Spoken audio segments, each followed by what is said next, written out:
മഴക്കാലവും കാര്യങ്ങളൊക്കെ അല്ലേ. അപ്പൊ നമ്മൾക്ക് അസുഖങ്ങള്, പനി, അത് ഇതൊക്കെ വരുമ്പോ അതിനൊക്കെ പറ്റിയ അടിപൊളി ഒരു നാരങ്ങ അച്ചാറ്. അത് തിന്ന പനി മാറും. അതല്ലേ നമുക്ക് വായിക്ക് ചോട്ടി അങ്ങനെ പറയണം. ഇവിടെ എന്നെ എങ്ങനെയെങ്കിലും വെള്ളം കുടിപ്പിക്കണം. നിങ്ങളെക്കാളും കഷ്ടം തോന്നണ വെള്ളം.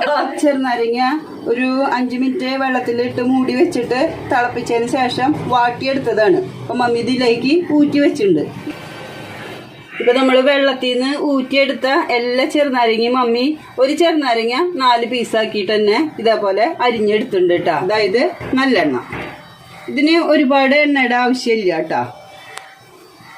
ഇട്ട് കൊടുക്കാം. നിങ്ങൾക്ക് നമ്മൾ എടുത്തു വെച്ച കാന്താരി മുളക്, കുറച്ച് വെളുത്തുള്ളി, അതുപോലെ ഒരു ചെറിയ പീസ് ഇഞ്ചി, കുറച്ച് മഞ്ഞൾപ്പൊടിയും കൂടി ചേർത്ത് കൊടുക്കുക. അതുപോലെ തന്നെ കുറച്ച് കായംപൊടി. ഈ സമയത്ത് തീയൊന്ന് കുറച്ച് വെച്ചോളൂ കേട്ടോ. ഇതിലേക്ക് നാരങ്ങ ചേർത്ത് കൊടുക്കുക.